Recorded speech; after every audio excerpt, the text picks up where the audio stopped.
जी ठीक है। विपिन शर्मा जी, ये भी कहा जा रहा है कि बांग्लादेशियों को हटाने के लिए, अवैध रोहिंग्या को हटाने के लिए झुग्गियां तोड़ी गई हैं, तो उन्हें क्या सिर्फ उनकी झुग्गियों को तोड़ के आपने उन्हें हटा दिया है? तो हमारे देश में ही ना।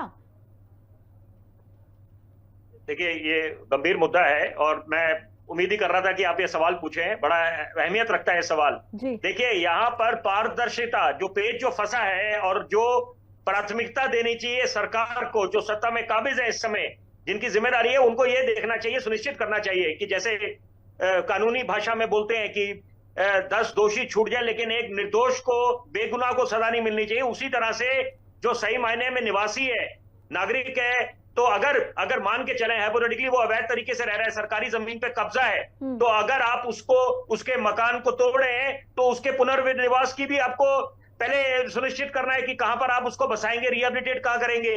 तो यानी कि इसका मतलब है दो श्रेणियों में ये बटे हुए हैं कि एक तो आप जो बोलते हैं जो अवैध तरीके से रह रहे हैं, और दूसरे जो वैध तरीके से रह रहे हैं। अगर आपने उनके घर तोड़े हैं, बुलडोजर चलाए हैं, तो उसकी जिम्मेदारी क्या सरकार लेगी? यानी कि इसका मतलब है आपका ध्यान दोनों तरफ केंद्रित होना चाहिए। एक तरफ बात आपकी ठीक है, लेकिन ऐसा तो नहीं है कि सारे दोषी हैं, सारे अवैध तरीके से रह रहे हैं। ये मुद्दा है। लेकिन प्रथम दृष्टया जो बात समझ आती है, निश्चित बात है कि कोई भी राजनीतिक दल अपना वोट बैंक को खराब नहीं करना चाहेगा, हर एक को अपने वोट बैंक को भी इंटैक्ट करना है। तो ये मुझे लगता है पॉलिटिशियंस, ये बड़े सम्मान पूर्वक एक बात बोल रहा हूं, पॉलिटिशियंस जो भी रिस्क उठाते हैं, दे आर कैलकुलेटेड रिस्क, वो सोच समझ के करते हैं। लेकिन ये कोई भी चाहेगा नहीं अपनी छवि धूमिल हो, तो इसके पीछे भी सोच जरूर गई होगी। क्योंकि एक तरफ जब विपक्ष ये आवाज उठा रहा है कि आप जल भराव की समस्या को क्या करेंगे, अभी बारिशें शुरू होने वाली हैं, तो वहां पर फिर सरकार को घेरा जाएगा, जो बिल्कुल दायित्व है विपक्ष का कि वो अपनी भूमिका निभाए।